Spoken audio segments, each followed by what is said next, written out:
You know, this has kind of become a thing lately. You know, they have the bat signal in the Batman movies and such. I have the audio bat signal for certain people that if I play the theme, they appear beside me. Here we go. And actually, I didn't know this, but when I played it today, not only did it bring me Al Conklin, soon to be WBTV chief meteorologist, but it also brought me his PR guy, who's sitting in the corner. My sidekick, John Carter. John Carter on your side. On my side. He's my agent and my political advisor. But you guys aren't often on this side of the building. I always joke that I see John once a day, and I walk in, and he's there getting ready in the lobby, and I say, "Hey, John. Hey, Bo. How's it going? How you doing? So far, so good." And then he always ends with the same line, right? Another day, another dollar, million days, $1 million. So does this mean that when you take over from Eric Thomas, that every time you do a forecast, he's going to be sitting in the corner? Probably so, yeah. Critiquing me. That was part of the deal, right? Okay, so Jim Szoke is here, Bo Thompson. We have John Carter, who is controlling everything from the corner, and Al Conklin. And we're talking to Al. We love talking to Al. Any excuse to talk to Al. But some news this week about Al and his longtime colleague. My last act will be tracking Santa. If you think about it, that's kind of that every year. Yeah, well, that's true. Yeah, but really, I mean, I think it's almost unprecedented that WBTV is in a position where I can hand, the controls over to somebody who's been here for 29 years. Right. We are very lucky to have both of you guys with your experience in one building. Yeah, absolutely. I mean, Al has been a steadfast and a loyal employee, but really, more importantly, a servant of the Carolinas. And so, folks, you're going to be in good hands. Can you guys tell we're all friends? Yeah.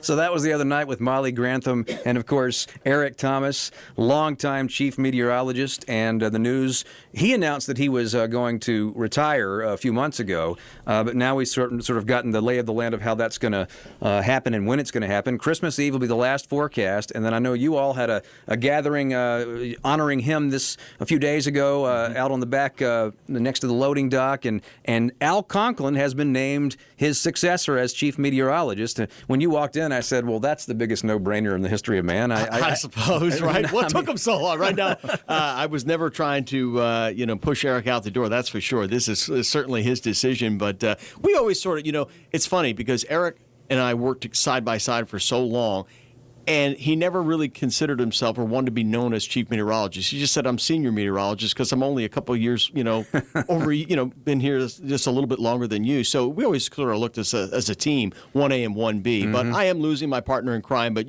we've got a really talented staff, so I'm sure we're going to be just fine.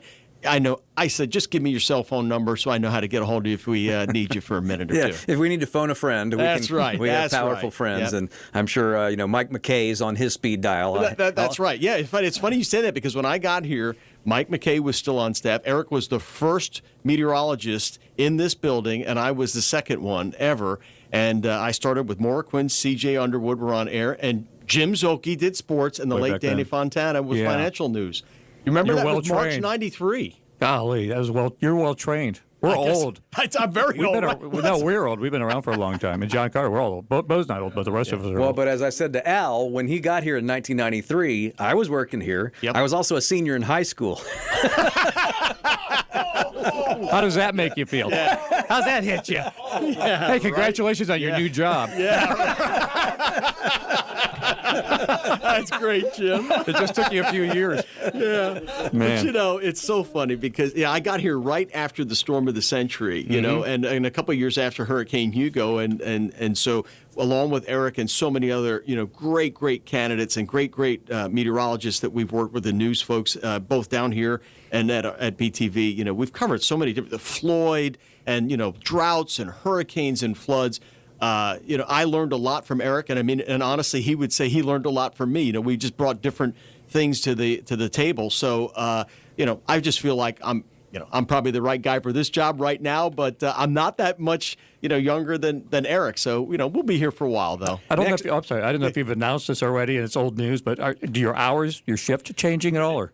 No, that's a great question, Jim, because a lot of viewers have asked about that. And when we had our announcement yesterday morning on the air, John, that was John's first question was, all right, Al, so what's the deal? Are you leaving me? No, I can't go anywhere without him. So I'm actually going to lead the team from the morning. When I started here, like I said, I was with you in the morning. Then I went to evenings for about 12 years.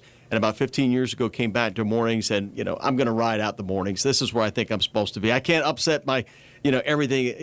My whole life is now. I'm so used to getting up at 2 in the morning. Why start something different? Dinner now? at 4 o'clock still holds. That's right. I'm on that senior citizens plan. All right, we're having some fun. And It's either dinner or happy hour. I'll see at the K&W, then we'll get a beer. Sounds great. You got yourself a deal, man. Meanwhile, I'm late to German class. Yeah, do you have a note for being here?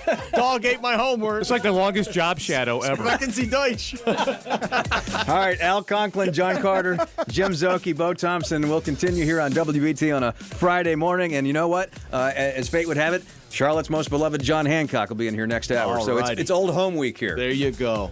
Except none of us ever left. We've just been here.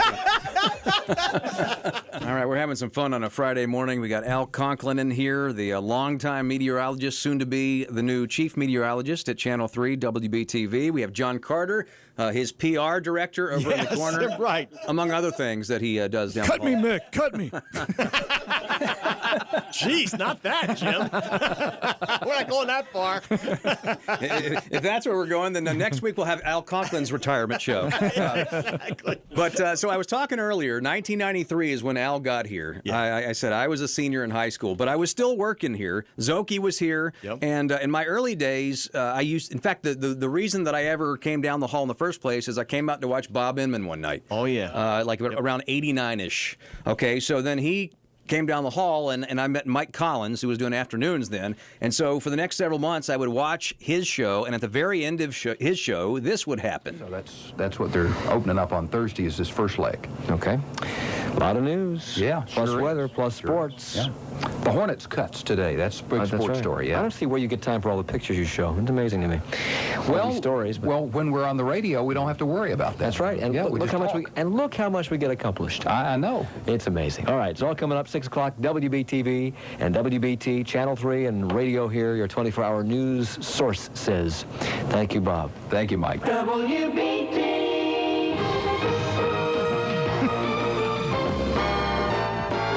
Now Mike McKay. Yes, indeed. Hi. How are you? Okay, every time you play that from now on out, I'm going to be thinking about the listener who hears the key differential. And So every day, Bob Inman would come down here before the 6 o'clock news and talk to Mike Collins. That's right. And then right after that, Mike McKay would walk in. And we mentioned Mike McKay last break or last segment. They don't change chief meteorologists at WBTV very often. I mean, It's a little like Supreme Court justices. You get the job, it's for life, I actually saw some white smoke coming out of the building when they made the announcement. So, you got McKay, and then you got Eric Thomas. And then I remember back then, Eric Thomas was this, I don't know how old Eric was then, but Eric was the new rookie guy, at least in our building, with Mike McKay, who'd been here for, and by the way, Mike McKay had been on the radio long before he was on TV. Oh, that's right. Has his own jingle here. I never got a jingle. I mean, you heard it right there. Mike McKay even got a jingle with his wife when they did a show. Yeah, They that's had, right. That's right. Do you have it? I will. Spend part of the day with Mike and Barbara me a McKay. second. I Well, He's remember going that. to Wayback Machine, man. Yeah. So while I find that, I'm going to ask Al. So you take over technically on On the first of the Christmas year. Yeah. Christmas Day. Well, I suppose, but I'm going to be off, so I think we'll just let it be on autopilot until the first of the year. But like I said, Bo, I just feel I've got a lot of confidence in the team that we've got in place, and I just know we'll do the best we can at giving our viewers and the listeners just all the weather information that they need. Weather's become so important.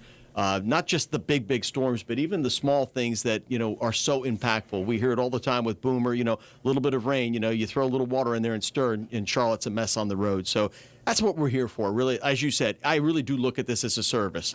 God gave me some talent, and I guess this is it. So I'm going to try and convey what I know about weather and lead our team so that we can do the same for our viewers and your listeners. Well, congratulations. Thank you. Well deserved, and we love Eric, but we love you, and it just seems like this is the natural order of things. I would suppose so, but you never know. I didn't lobby for the job, but we're here now.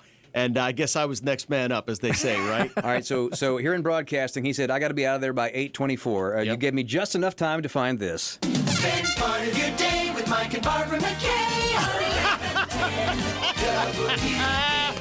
All right. That's your All right, send-off guys. music. Al needs his own jingle. I know you're going to be talking to Eric coming up in another week or so, but hey, God bless you all, and have a great Christmas season, and I'm sure I'll see you around the coffee cooler. Well, that's the great news. You're not leaving the morning shift, so I'll still see you. So See me. Yep. All looking right, guys. forward to it. Got to run. All right. See ya. Yep. And thank you to your sidekick as well. Thank you very much. John Carter. All right, people, Yes. Off they go down the hall to Channel 3 because he's got to finish his regular gig, but that's Like a ham and egg show. this bed, man. You know, go. I don't want to say go take Where's on the David day. Appleford at? Why do if you ask that, I'm Because gonna he was the producer of the Mike and Barbara McKay show, remember? And he had his own show, right? See, back then, producers for shows had their own jingles. David Appleford, WBT. A forgotten time, Jim. I wonder what a John Moore produced open sound. We'll let him do his own. I want to hear what Getting that some would sound like. effects Yeah, over exactly. That's what I was thinking about. Well, and see, here's the thing. You didn't have a Jim Zoki jingle, but this officially was the Jim Zoki jingle, right? Oh, yeah. That's like Pavlov's dog. This is, this is what they'd play every time you came on with Collins and Hancock and whoever else. It still holds up, too. Like, you can still actually use that. I can play you some that don't. Do you have the hold sports huddle? up. Do I have the sports huddle? I don't know. Probably. How many commercials are we missing while we're making him do all this? Blew them all out. We're not. Sorry, Wait, sales. let me see if it's in this. We'll get to you. I've got it. You don't have to find the sports I've got huddle. it in here somewhere. I'll find it by the end of the show. Oh, that's not. See, that's one that doesn't hold up so well. Hello, friends. Hello, friends. Oh, can I tell you something funny? Well, this is one thing, while I got a minute here. So I was going through some archives a few weeks ago, and I found, actually, you found the tape for me. It was an old show you did for the Sports Huddle back when we had the NCAA tournament here back in 1994. And it's a great show, but I was wondering, where did he choose this music? Production library. Here goes, listen. Hi, everybody, and welcome to a special edition of the Sports Huddle. I'm Jim Zoki, and a program we call Final Fours to Remember. Here on Championship Monday, taking a look back at some of the great teams from the state of North Carolina. Along with John Tesh. National championships at the Final Four. Yeah, that was actually in 1994 when we had the Final Four here. So it's supposed to conjure up memories of ancient Final Fours from the Carolinas. Oh, boy, what a trip down memory lane. Who was here before? Oh, Al Conklin. Congratulations, Al. Al Conklin, the incoming. So Eric Thomas's last forecast is going to be on Christmas Eve. He'll follow Santa, and then he'll call it a career, and then Al Conklin will slide right over and become the chief meteorologist. And, hey, look, we're in the same building. We're under the same roof, and those are two great guys. And John Carter, too. That's the most I've talked to John Carter. Yeah, what a crew. Coming up next, we'll have, who will be here next? It's Brett Winterble. Brett Winterble will cross the streams with us. I'm out of sorts because, when you mix it up with those two guys, you kind of forget what else you're doing.